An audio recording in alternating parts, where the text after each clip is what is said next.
So, building on my last video about nuclear energy, I want to give a concrete example of a real world example of a nuclear reactor designed for safety.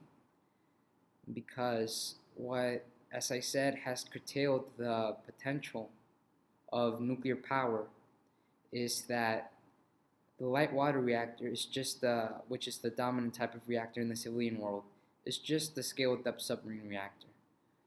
We just tried to fit a square peg in a round hole there by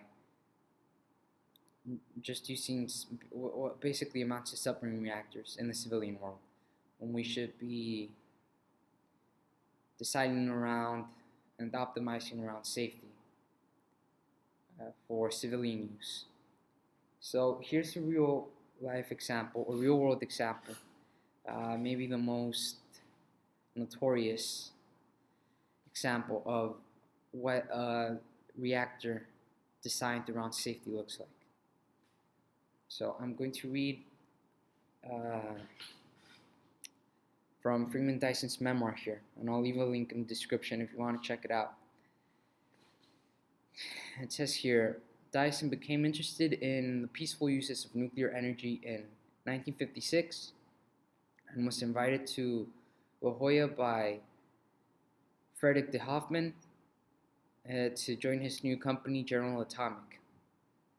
Dyson was charged with figuring out how to build a commercial nuclear reactor that could neither blow up nor melt down, and thus could be safely used by non-specialists in hospitals, industry, and research. Dyson knew nothing about reactors but was eager to learn. He joined Hoffman's small group of chemists, engineers, physicists, including Edward Teller, whom de Hoffman had known from the Manhattan Project.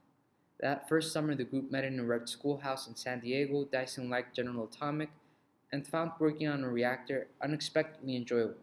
He spent the summer of '56 working on the reactor called TRIGA, which stands for Training Research Isotopes General Atomic.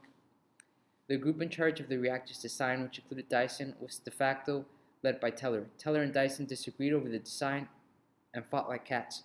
Teller was accustomed to winning arguments by threatening to quit, but in the arguments over design, Dyson prevailed. So what's special about TRIGA is that it doesn't rely on engineering details, but it relies on physics. It relies on physical principles.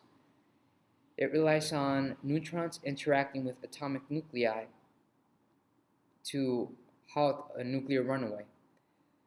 So again, reading from the memoir here, it says, when it was demonstrated 3 years later at a dedication, it immediately powered itself up to the edge of a catastrophe, then in milliseconds quenched itself back down to a steady output, not by human control, but by the laws of physics.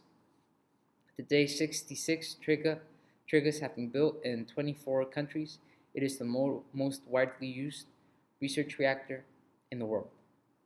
That's impressive. 66 research reactors spread out over 24 countries.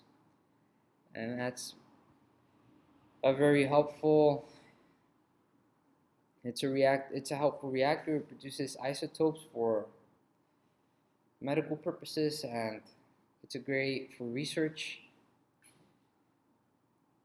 And this is the sort of thing, this is a research reactor. It doesn't produce electricity, but this is the sort of level of safety that we can attain by designing a civilian reactor around the parameters and around the optimization of safety. And that's what we need.